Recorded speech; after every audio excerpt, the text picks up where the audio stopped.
ایک دفعہ جماعت جا رہی تھی، ہم باہر نکلے، مولانا یوسف رحمۃ اللہ علیہ عادت تھی اس وقت میں ذرا باہر بھی نکلتے تھے، بس سے نیچے تک وہ درخت جو ہے ایک نیم کا ہوتا تھا وہاں تک چلے جایا کرتے تھے، میں بھی ساتھ چلا گیا۔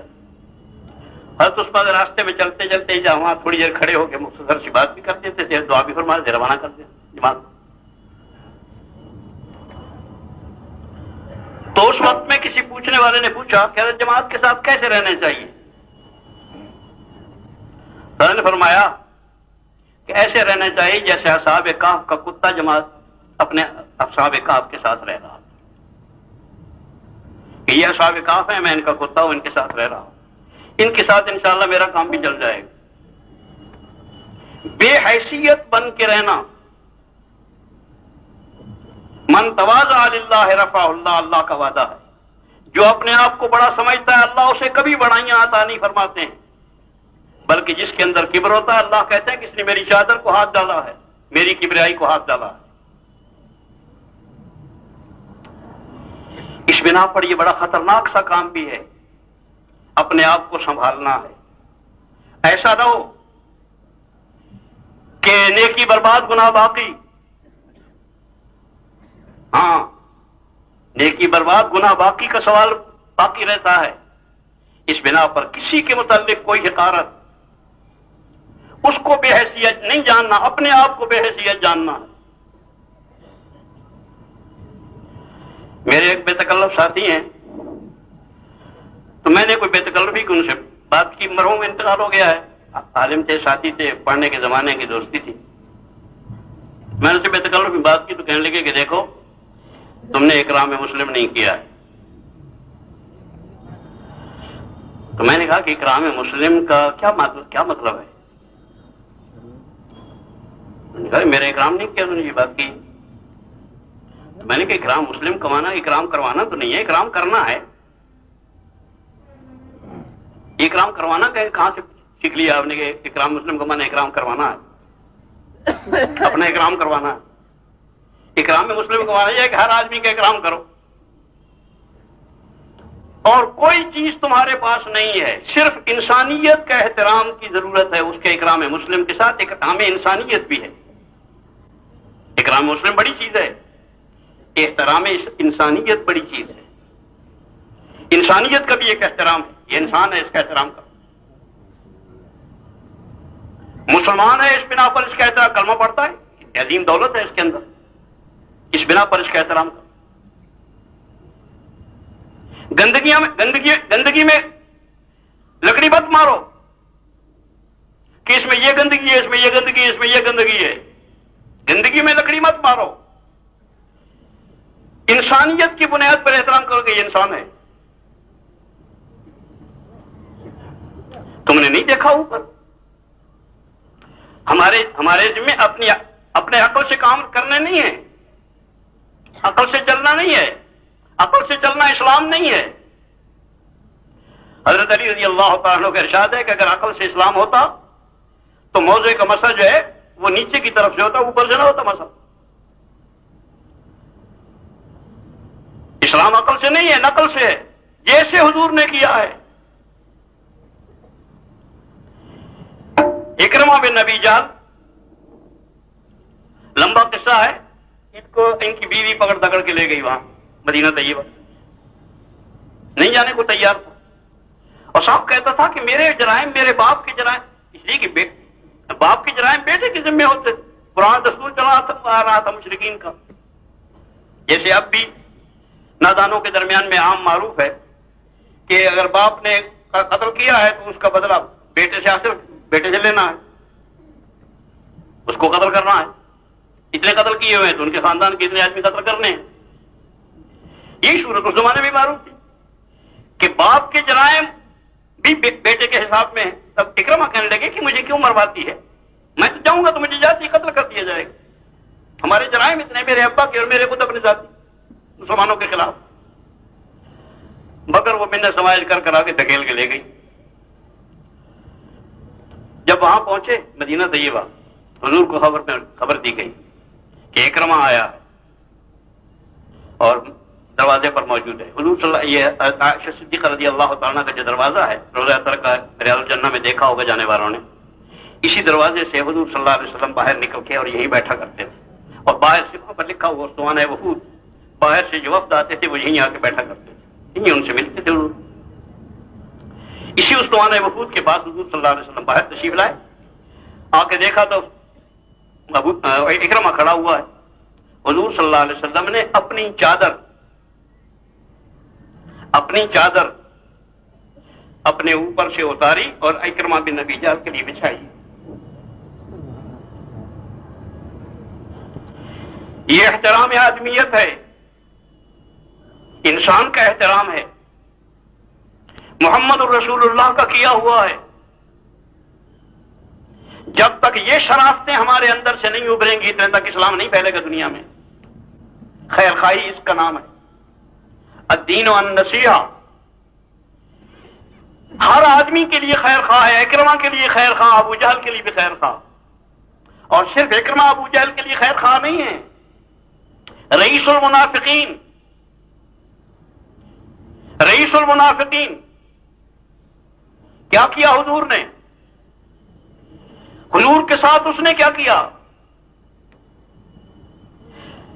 ساری زندگی مدینے کی خلاف کرتا رہا، جو خلاف ہو سکا، جتنی اندر سازشیں کر سکا سازشیں کی. اور یہاں تک کہ ایک سفر میں حضور پر ایک پہاڑ کا ٹکڑا لڑکانے کی کوشش کی، چٹان ایک، کہ تاکہ ختم ہو جائیں، قتل کی سازش کی. پھر لوگوں سے کہا کہ جب ہم اب جائیں گے تو اشراف جو ہیں وہ رذیل لوگوں کو نکال دیں گے مدینے سے. یہ سارا کچھ کرنے والا ہے. اس کے انتقال کی خبر ملتی ہے حضور کو، حضور صلی اللہ علیہ وسلم کو انتقال کی خبر ملتی ہے. خبر ملتے ہی فوراً چوغا اتارا اپنا اور اتار کر بھیجا کہ جاؤ اسے پہنا دو، شاید اللہ عذاب سے بچا. احترام آدمیت سیکھنی ہے تو محمد الرسول اللہ سے سیکھو، وہ ہر چیز سکھا کے گئے ہیں ہمیں. احترام آدمیت ہے سب سے پہلی چیز، احترام آدمی. اسے احترام آدمیت نہیں، اسے احترام اسلام آتا ہی نہیں ہے. آدمی کا احترام کرنا ہے. لقد خلقنا الانسان فی احسن تقویم. اللہ جل جلالہ نے حسین ترین پیدا کیا ہے. اور وہ حدیث تو پڑھتے ہوئے ڈر لگتا ہے کہ وہ پڑھی جائے تو پتہ نہیں کون اس کا مطلب کیا سمجھے. اس بنا پر انسانوں کا احترام سیکھو جیسے انبیاء علیہ السلام نے کیا ہے. اور نبی جب آتا ہے آدمیوں کے پاس تو واقعی کبھی کبھی اپنی تقریروں کو جب سوچتے ہیں تو شرم آتی ہے کہ ہم کیا دھاندلی کرتے رہتے. تو منت سماجت کا کام ہے. وَلْتَكُن مِّنكُمْ أُمَّةٌ يَدْعُونَ إِلَى الْخَيْرِ، دعوہ إِلَى الْخَيْرِ. منت سماجت کا نام دین ہے. اس کی منت کرو، اس کی منت کرو، اس کی منت کرو، اس کی منت کرو. اور منت بھی ایسے انداز کے اور ایسے حالات میں منتیں کرو جس وقت میں وہ پتھروں کی بارش کر رہے ہو، وہ گالیاں دے رہے ہوں، نبی کو گالیاں، خاتم الانبیاء کو گالیاں دے رہے ہیں، خاتم الانبیاء کو پتھر مار رہے ہیں، پنڈلیاں لہو لہان ہو رہی ہیں طائف میں. نماز پڑھتے ہوئے اوجھ ڈال کے گئے ہیں. نبی نے ان کے ساتھ کیا کیا ہے؟ اس اوجھ ڈالنے والے کے ساتھ اس کے گھر میں اگر لکھنے والا اس دور کا کوئی موجود ہوتا، کسی اوجھ ڈالنے والے کے جس آ کے نماز کی حالت میں اوجھ ڈال گیا ہے، اور ہمارا آپ کا سارے مفتیوں کا غالباً متفقہ فیصلہ ہوگا کہ یہ کافر نہیں تھا تو بھی کافر ہو، کافر تھا تو پتہ نہیں کیا ہو گیا ہے.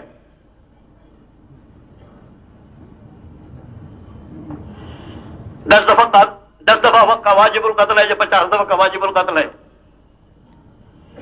اسی پوچھ ڈالنے والے اور اسی گالیاں دینے والے اور اسے گلے میں چادر ڈالنے والوں کے دروازوں پر حضور صلی اللہ علیہ وسلم ایک مرتبہ نہیں، اگر کوئی لکھنے والا ہوتا، اس زمانے میں لکھنے کا دور نہیں تھا تاریخ کو، اگر لکھنے والے ہوتے تو حضور ابو جہل کے دروازے پر 20 دفعہ نظر آتے، 50 دفعہ نظر آتے، انہی کے دروازوں پر پھر جا کے کھڑے ہوتے۔ ان کی دعوتیں ہو رہی ہیں۔ حضرت علی رضی اللہ تعالیٰ عنہ کو بلایا کہ علی کیا کریں یار، لوگ سنتے نہیں ہیں بات، تمہیں تو معلوم ہے، تم ہر وقت میرے ساتھی، اب میری بات تو نہیں سنتے لوگ، ایک سبیل سوچی ہے مجھے کہ وہ ایسا کرو، خرچہ تو کروں گا میں، گوشت بھی میرا، آٹا بھی میرا، کھانا پکے تیرے ابا کے یہاں، ابا جان سے کہو، ابو طالب مکے کے سرداروں میں سے ہیں، ابو طالب خود ان کو بلا لیں کھانے کی دعوت، وہ کھانے کی دعوت پر بلا لیں، سب آ جائیں، ان کے سردار ہیں، وہ بھی سردار ہیں، وہ بھی سردار ہیں، ایک آدمی کھانے والا مجھے بھی بلا لیں، جیسے اپنی دعوت، جن کو دعوت میں لوگ اپنے ساتھیوں کو بلا لیا کرتے، کوئی ایک آدھ ساتھی بلا لیا جاتا ہے، مجھے بھی بلا لیں، اور وہاں پر کوشش کر لیں گے کہ شاید بات کرنے کا موقع مل جائے۔ دعوت ہو گئی، حضور تشریف لے آئے، حضور کی تشریف آوری دیکھ کر ابو جہل بھانپ گیا کہ اب یہ اپنی آتے ہی بیٹھ کے بات شروع کریں گے۔ حضور بیٹھ گئے، حضور کے بیٹھنے سے پہلے اس نے اپنی بات شروع کر دی، ابو جہل نے اپنی بات شروع کر دی اور بات اتنی لمبی کی کہ کھانا ختم ہو گیا اور اس کی بات ختم ہوئی، درمیان میں حضور نے اس کی بات نہیں کاٹی آداب مجلس کے خلاف۔ یہ بھی احترام آدمیت ہے، یہ بھی احترام آدمیت ہے۔ یہ وہ قرآن نہیں پڑھ رہا تھا، پتہ نہیں کیا باتیں کی ہوں گی اس وقت، لیکن اس کی بات نہیں کاٹی ہے۔ مجلس ختم ہو گئی، جب مجلس ختم ہو گئی سارے اٹھ کے چلے گئے تو حضور نے فرمایا کہ ایک دن اور دعوت کر کے دیکھ لو، تھوڑا خرچہ ہی ہوگا، شاید بات کرنے کا موقع ملے۔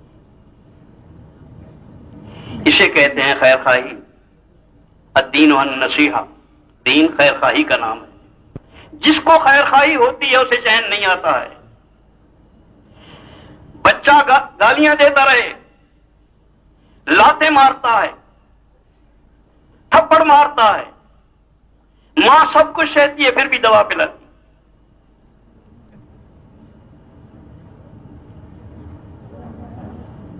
جتنی بدتمیزیں جی چاہے کر لے، ماں ناراض ہی نہیں ہوتی۔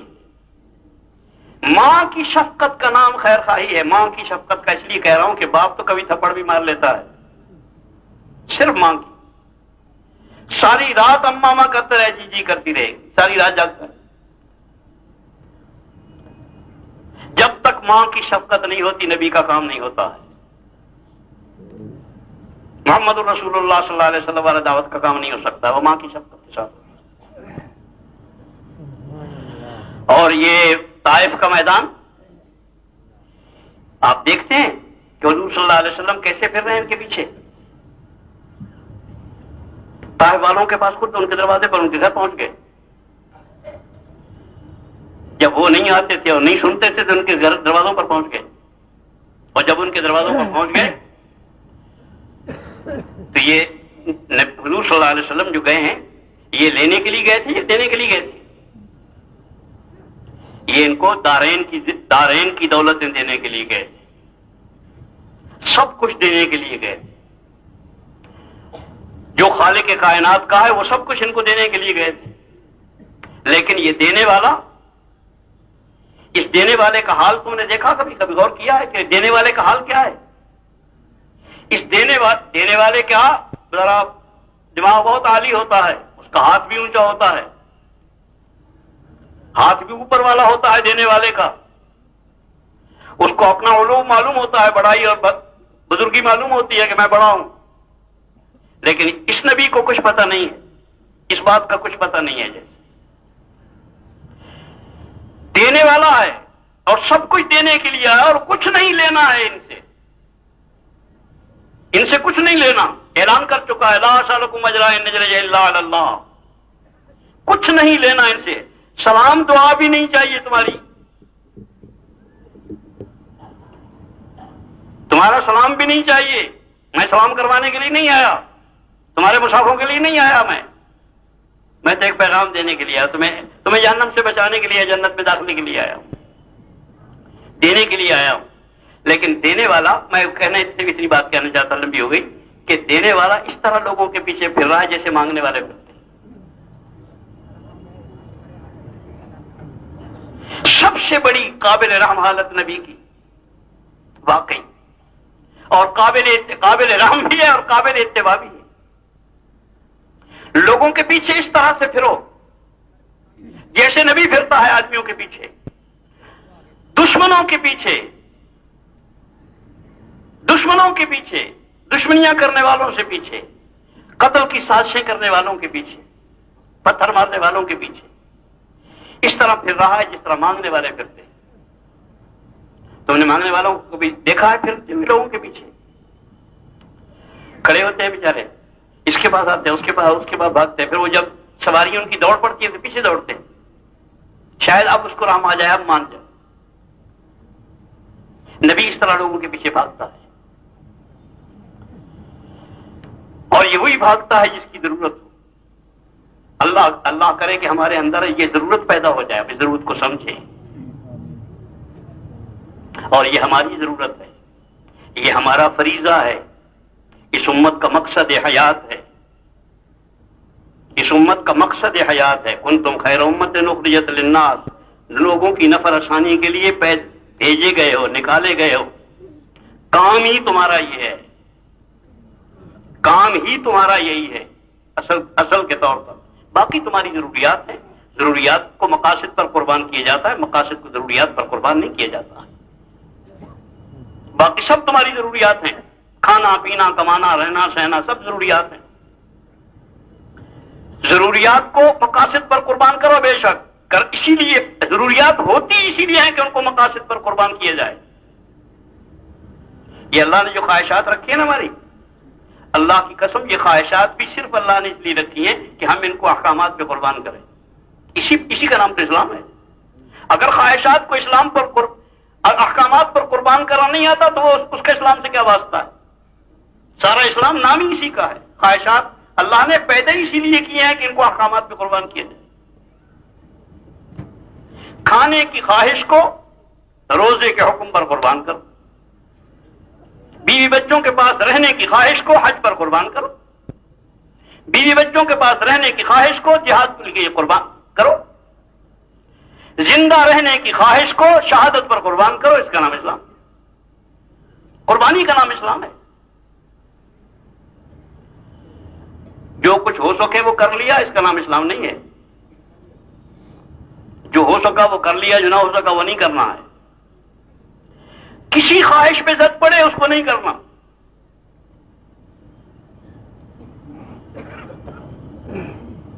تو یہ تو پھر ہو چکا اسلام. اگر کسی خواہش پر زد نہ پڑے، تو قصہ مشہور ہے کہ ایک آدمی گیا، وہ کودنے والے کے پاس جو کودتے ہیں، جب درندگی کا دور آتا ہے تو درندوں کی تصویریں بنائی جاتی ہیں، وہ گھر میں بھی کی جاتی ہیں، ہاتھوں پر بھی بنائی جاتی ہیں، پیروں پر بھی بنائی جاتی ہیں. تو کودنے والے کے پاس پہنچا، کہنے لگے شیر بنا دو اس پر. تو شیر بنانے لگا. وہ جب وہ گزرنے لگا تو سوئی مارتا ہے، تو کہنے لگا کہ یار تو بہت دکھ ہو رہا ہے، کیا بنا رہا ہے؟ کہنے لگا شیر کا پیر بنا. کہ بغیر پیر کے بھی تو شیر ہوتا ہے یار. انہوں نے کہا بہت اچھا. پھر اس نے پوچھنا شروع کیا تو پھر درد ہوا. کہنے لگے یار کیا کر رہا؟ کہنے لگے سر بنا رہا ہوں. کہنے لگے بغیر سر کے بھی تو ہوتا ہے. تو پھر یہ اسلام آ چکا. اگر تم کوئی سوئی برداشت کرنے کے لیے تیار نہیں تو پھر تو اسلام سے کوئی اثر نہیں رہتا. یہ پرانا طریقہ ہے پہلی امتوں کا. کچھ مدت کے بعد حضرت عیسیٰ علیہ السلام اور حضور کے درمیان میں 700 سال سے زیادہ فاصلہ نہیں ہے تقریباً. تاریخی قسم کی روایات ہیں، اس بات کر کسی وثوق سے نہیں کہا جا سکتا کچھ تعین کے ساتھ. تقریباً 700 سال کا عرصہ ہے. 700 سال کے عرصے میں عیسیٰ علیہ السلام کی ساری تعلیمات، موسیٰ علیہ السلام کی ساری تعلیمات، یہاں تک کہ کتابوں انجیل اس کے اندر عبارتوں کی عبارتیں غائب اور نئی عبارتیں داخل، اپنی مرضی کے احکامات،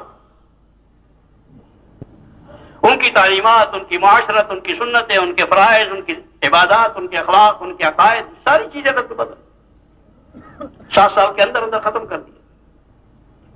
اور پھر دعویٰ یہی کہ نحن ابناء اللہ و احباؤ، ہم اللہ کی اولاد ہیں اور اللہ کے دوست ہیں۔ ہمارے رانا جی مرحوم فرمایا کرتے تھے کہ قالت الیہود لیست النصارى علی شیء وقالت النصارى لیست الیہود علی شیء۔ نصارہ کہتے ہیں کہ یہودی کسی مذہب پر نہیں، اور یہودی کہتے ہیں کہ نصارہ کسی مذہب پر نہیں۔ ہم دونوں کو سچا مانتے ہیں، دونوں سچ کہتے ہیں، نہ وہ کسی مذہب پر ہے نہ وہ کسی مذہب پر۔ تو عرض کر رہا تھا کہ جس وقت نبی کی چیزیں تھوڑی دیر کے بعد ہی غائب ہو جاتی ہیں، سید الکونین صلی اللہ علیہ وسلم کا معاملہ یہ نہیں ہے۔ اللہ کی قسم کوئی چیز غائب نہیں ہونے دی جائے گی کسی قیمت پر، اور کبھی قیامت تک اللہ خود محافظ ہیں اس کے، اور اپنے بندوں کو اللہ جل جلالہ ہر دور میں محافظ کھڑا کرتا ہے۔ وہ ایک ایک چیز کی حفاظت کرتے ہیں، ایک ایک ذرے کی، ایک ایک سنت کی، ایک ایک مستحب کی، ایک ایک مباح کی، جانیں دے کر، قربانیاں کر کے، اور جتنی بڑی قربانی کر لی جائے،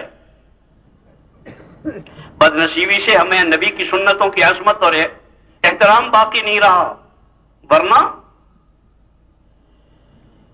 بقول مولانا الیاس رحمت اللہ علیہ کے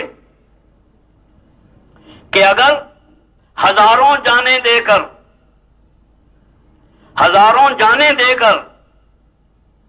ایک سنت زندہ کر لی جائے تو سودا سستا ہے، اس لیے کہ ہم فنا ہونے کے لیے اور نبی کی سنت باقی رہنے کے لیے، وہی باقی رہنے کے لیے ہیں۔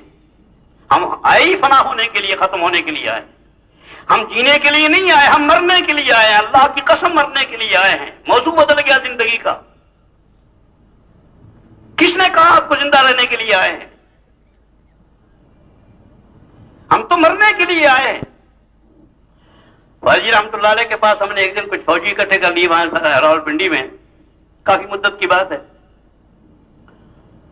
تو فوجی افسر بیٹھے ہوئے تھے، حضرت تشریف لائے، اثر کی نماز پڑھائی، نماز پڑھانے کے بعد متوجہ ہو کے بیٹھے، وہ اس لیے اکٹھے کر لیے کرتے کہ تھوڑی سی دوسری بات ہو جائے گی، اس کے بعد چائے ہو جائے گی۔ حضرت فرمانے لگے،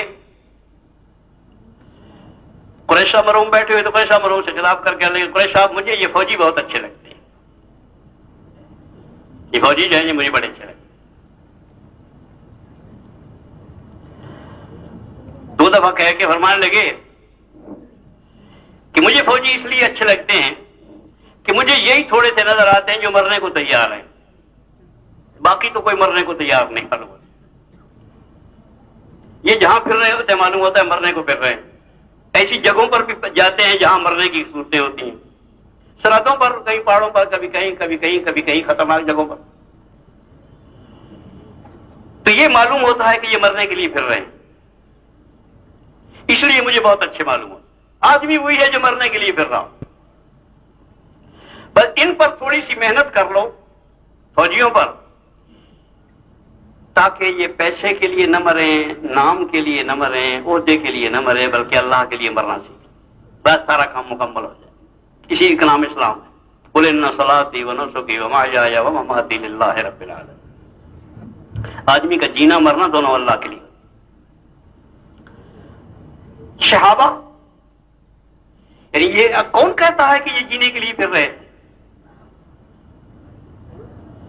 یوں معلوم ہوتا ہے کہ یہ 100% صرف مرنے کے لیے پھر رہے تھے۔ وہ حضور نے پیغام دیا،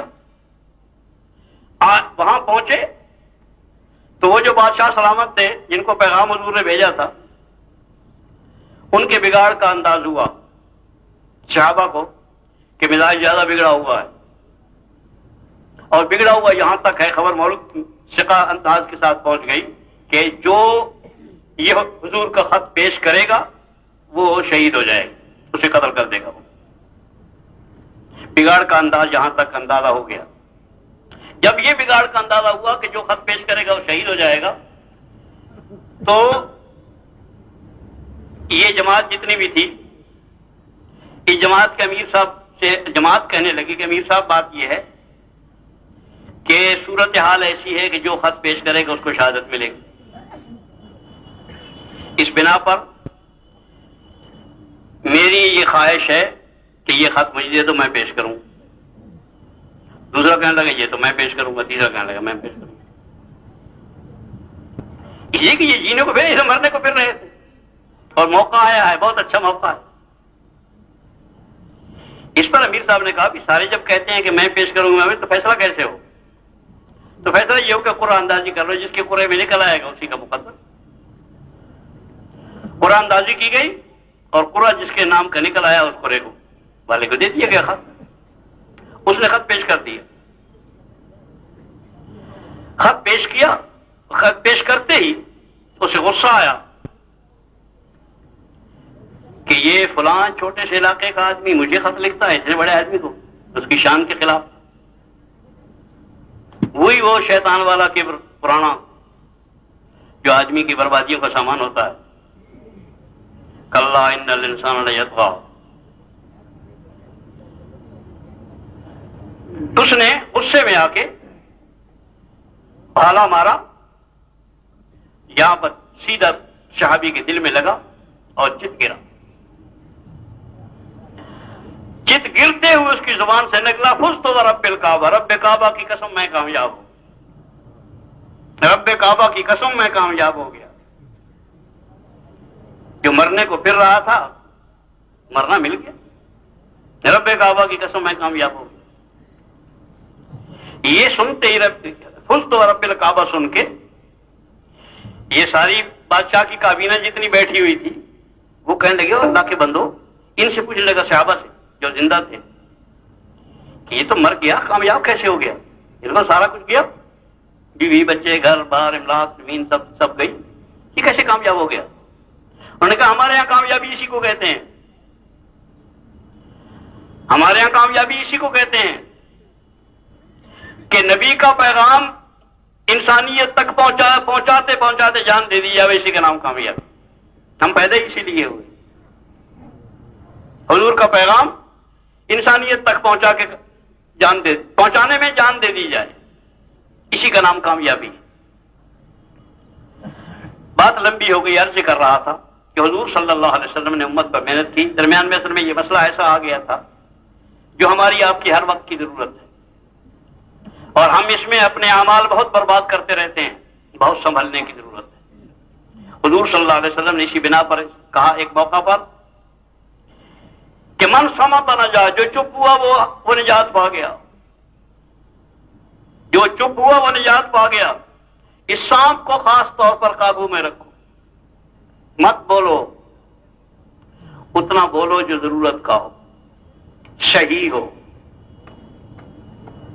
اسی میں ایک بات یہ بھی عرض کر دوں، یہیں آ گئی ہے، حضور کی طرف کسی چیز کی نسبت کرنا،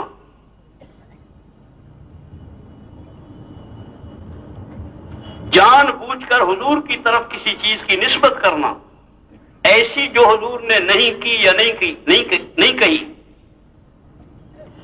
حضور کا ارشاد ہے کہ جس نے مجھ پر جھوٹ بولا اس نے اپنا جہنم میں ٹھکانہ بنا لیا، وہ سیدھا گیا۔ مجھے انتہائی افسوس ہوا کہ پچھلے دنوں ایک دو خواب سنائے گئے مجھے جو بالکل جھوٹ اور جھوٹ کا پلندہ حضور کی طرف منسوب کیا گیا، حضور نے یہ فرمایا، حضور نے یہ فرمایا۔